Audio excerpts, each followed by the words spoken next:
nuestro posicionamiento en lo que tiene que ver con la Comisión de Exoneraciones, Instituciones y Franquicias Aduaneras, lo podemos resumir de la siguiente forma. Lo primero es que en la perspectiva del FOSDE reconocemos que hay una enorme necesidad de recursos financieros por parte del sector oficial y que a partir de esa necesidad la Secretaría de Finanzas, la Secretaría de Industria y Comercio y más recientemente el Banco Central han mandado, digamos que sus propias canastas básicas para que se le quiten impuestos y que se puedan cargar y que sea la Comisión de Exoneraciones que asume esa responsabilidad. Nosotros hemos dicho que la Comisión de Exoneraciones no debe asumir esa responsabilidad, que esa es una responsabilidad que incluso puede debilitar la institucionalidad del país, y por otro lado porque es necesario que haya más consideraciones vinculadas al impacto favorable o desfavorable que un conjunto de medidas de esta naturaleza pueden provocar. El segundo elemento importante que nosotros hemos planteado es que hablar de la canasta básica es hablar de un punto del firmamento de las exoneraciones fiscales y que en realidad hay otros temas tan importantes como el contrabando, la defraudación, la evasión, la ausencia de pago de impuestos sobre la renta, lo que tiene que ver con, digamos, demasiados privilegios para algunos sectores que al final no están siendo suficientemente contemplados del lado oficial y que sin lugar a dudas esta comisión deberá de abordarlo, aunque el periodo de vigencia de la misma trascienda la suposición de que debe terminar el 22, cosa que no es cierta, porque lo que debe terminar el 22 son las suspensiones de las cuales el gobierno habló en su momento. El tercer punto es que no se puede hablar únicamente de canasta básica o de exoneraciones sin contemplar la necesidad que tiene el país de intentar articular una sola propuesta de política fiscal integral.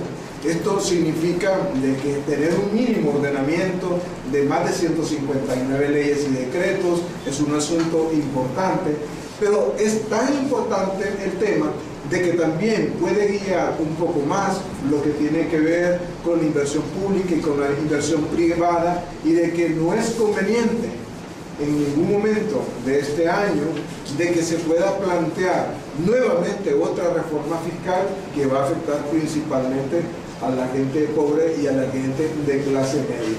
Tal vez aquí un título que le hemos dado a esto es que ser pobre o de clase media en Honduras es cosa para ricos. Y planteamos esto porque también hay otro elemento que creemos que es importante. Si no se aborda el tema del gasto público creciente y desmesurado que se tiene todos los años, es imposible tener suficiente recaudación fiscal que pueda tener. Y lo otro, que es cierto que se han presentado del lado de cierto sector oficial 6 escenarios de cuál podría ser el impacto que podría causar esto, y nosotros creemos que ese impacto se ha minimizado. Creemos que el impacto ya se está recibiendo porque muy buena parte de la canasta básica ha crecido en términos del costo de la misma, y por otro lado seguir hablando del tema no solamente va a incomodar a muchos sectores, sino que también va a seguir afectando el tema público. Por último, decir de que con la institucionalidad de cobranza que tiene el país, prácticamente cualquier medida fiscal que se tome no va a dar el reditudo que se supone teóricamente se podría tener. Esto es bien importante plantearlo porque habrá que hablar de que hay que modificar lo que tiene que ver con la dirección de franquicias de la Secretaría de Finanzas, habrá que hablar de la Dirección Ejecutiva de Ingresos y de una gran cantidad de instituciones públicas que otorgan exoneraciones. Bueno, si hay alguna pregunta colectiva, cuando hablamos, Mauricio, del impacto que va a tener esto directamente en la población, ¿de cuántos hogares estaría afectando según el estudio que ustedes han hecho? Bueno, nosotros hemos indicado que en términos financieros puede ser que los 6 escenarios puedan significar una recaudación adicional entre 3.000 y 5.300 millones. Pero si tomamos en cuenta el efecto inflacionario que puede tener para las personas, la cifra podría llegar hasta 8.000 millones. No significa 8.000 millones de recaudación, sino 8.000 millones de lo que tendría que salir de la bolsa de los consumidores. Y esto nos dice entonces otro elemento importante: la pobreza ha crecido en los últimos años y la incorporación de una canasta básica que elimina cierto nivel de exoneración puede permitir el crecimiento de esa pobreza probablemente en un punto o más. Independientemente del dato, porque es un dato que todavía tiene que confirmarse, tenemos que decir algo que es importante: no se ha recibido todavía ningún documento técnico de buen perfil o de un mínimo perfil que nos diga cuál es el impacto en el lado financiero del gobierno, el impacto del lado de la canasta básica o de lo que llamamos inflación o del índice de precio del consumidor, como tampoco cuál podría ser el impacto en lo que tiene que ver con los indicadores de pobreza. Sobre esto, ser pobre o clase media es cosa para ricos. ¿Qué nos quiere decir al respecto? Y está diluyendo en perjudicar a la población y no al tema para que fue creada la comisión. Bueno, sin lugar a dudas, volver a los temas centrales de la comisión, que es todo lo que tiene que ver con exoneración y canasta básica, es un asunto que se discute internamente y sobre lo cual ya hay una determinación a favor de verlo más integralmente. Pero también es cierto de que cuando hablamos de que ser pobre de clase media es cosa de ricos, es porque realmente se está pensando siempre en cargar los bolsillos de las personas de clase media y las de clase pobre para que puedan robustecer las finanzas públicas y no necesariamente de aquellos que son los que tienen mayor capacidad económica del país. Los que presiden esta comisión de exoneraciones hablan de una canasta básica integrada por 80 productos. Ayer hablaron de una canasta básica integrada entre 100 a 110 productos.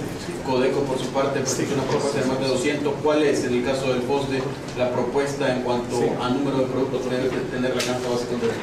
Bueno, hay diferentes canastas y por lo tanto hay diferentes sectores que están interesados que se incluyan o se excluyan muchos bienes y productos. Nosotros no tenemos una canasta básica como FOSDE. Nosotros lo que estamos diciendo es que se necesita evaluar el impacto que tiene que ver en la población en términos de sus bolsillos, el impacto que tiene que ver en términos del gobierno, que puede haber cualquier recaudación y con el nivel de gasto que se tiene siempre será insuficiente, y el impacto que tiene que ver con la pobreza. Pero también es cierto que la Comisión de Exoneraciones no ha elaborado una canasta básica, lo que ha hecho es recibir diferentes canastas básicas de diferentes sectores, y nuestra recomendación es únicamente de que se considere el asunto para que sea la institucionalidad oficial la que logre determinar en algún momento si se va a tocar este tema. Y afortunadamente ya hay una posición del representante del Congreso Nacional en la que ellos también habrán de hacer la recomendación para que el Congreso Nacional pueda abordar con mayor profundidad técnica y seguramente política un asunto que es verdaderamente delicado en el país y que nos tiene en una circunstancia de mucha deliberación. El índice de pobreza, ¿cuánto se va a aumentar? Si sigue teniendo el comportamiento que tiene a este momento, es muy probable que pueda subir un punto, es decir, un 1% más. En otras palabras, en la medida que se carga la canasta básica y esa canasta básica afecta a quienes tienen una condición económica más delicada frente a los niveles de desempleo, en esa medida se puede incrementar. Y le pongo un caso bien concreto. Si la canasta básica, que dicho sea de paso, la que se mandó oficialmente, no considera que va a haber incremento en combustible, no considera que va a haber incremento en energía, si uno ve la totalidad de este conjunto de sectores que le piden dinero a la persona para poder pagar esos bienes y servicios, incluidos los servicios públicos, pues si no se contempla, pues seguramente vamos a encontrar de que efectivamente las personas tendrán que gastar un poco más, y si tienen que gastar un poco más, significa que su condición de empobrecimiento en el país se va a vislumbrar en el corto plazo, y dentro de muy poco se podría pensar que muchos sectores van a empezar a solicitar incrementos salariales y cosas parecidas. Don Mauricio, entonces ustedes a qué instan la comisión que revisa las exoneraciones, y usted dice que no han hecho un verdadero estudio del impacto social y económico que va a tener la suspensión de las exoneraciones de los productos necesarios de los solventes? Bueno, en realidad los que no han hecho el estudio de impacto han sido los proponentes. Finanzas no ha hecho el estudio de impacto, la Secretaría de Comercio no ha hecho el impacto, El Banco Central de Honduras no ha hecho el impacto y lo único que han presentado son unos cuadros en PowerPoint en donde uno puede ver algunas cosas. Pero lo que es importante, que es nuestra recomendación central, es que el tema de exenciones no puede verse sin considerar todo lo que tiene que ver con el nuevo diseño de una política fiscal integral y de otra parte sin tomar en cuenta de que el nivel de gasto que tiene el gobierno es tan grande que descartarlo representa un gran problema y que por otro lado con la institucionalidad que hace la cobranza o que debiera hacer la cobranza por parte del Estado, si no es mejorada, pues va a ser muy difícil tener los resultados que se tienen. De tal forma que pronto habrá un documento técnico en los cuales nosotros vamos a resumir cuáles son los elementos que deben ser abordados para resolver un problema tan inquietante, en donde incluso la propia Comisión de Exoneraciones, como FOSDE, piensa que cargar, por ejemplo, los medicamentos significa atentar directamente con la vida de las personas. Y sobre esta base, no solamente el FOSDE, entendemos que la Comisión entera ha dictaminado que no va a darle ningún respaldo. ¿Es un papelazo más? Sin lugar a dudas que sí. Terminamos el trabajo colectivo con las preguntas de los compañeros. También ustedes en el titular dicen de que las exoneraciones son o no son entonces el verdadero problema fiscal del país. ¿Para qué nos aclaren? Bueno, básicamente el problema fundamental y fiscal del país está diseñado en términos del excesivo gasto, del déficit fiscal versus la recaudación tributaria. Y doy dos ejemplos. La recaudación tributaria en el país crece todos los años, es decir, los hondureños pagamos siempre más impuestos y todos los años hay mayor recaudación tributaria. Pero si uno compara el nivel de gasto, esa recaudación tributaria se queda corta. El segundo elemento que nosotros estamos contemplando es que probablemente haya necesidad de abordar otros temas vinculados a las propias finanzas públicas, porque hay una gran cantidad de bienes importados que entran al país con el soporte legal correspondiente. Y lo otro que también es importante es que las exoneraciones y exenciones no deben ser vitalicias, no deben de darse a nadie por toda una vida. Y algo que es muy importante, nosotros estamos pensando de que debiera de programarse anualmente de manera tal que el sacrificio fiscal que hace el gobierno también defina un techo por cada empresa o por cada solicitante para que también la cosa no sea así como una piñata. ¿Cuál es la sugerencia de don Mauricio en este caso con esto de la canasta básica? Porque unos hablan de 30 productos, de 32 productos, ahora más de 100 productos, Codeco 200 productos. De acuerdo al estudio que tienen ustedes, los niveles de pobreza que tiene capacidad el pobre de pagar, que no tiene capacidad, y si se debe de grabar solamente la parte de los suntuarios. Bueno, el planteamiento no solamente del FOSDE, sino de la propia Comisión de Exoneraciones debe ser únicamente los suntuarios, de lo poco que queda de lo que se puede considerar suntuario. Pero esto significa manejar el tema técnicamente y considerar los niveles de impacto en cada caso.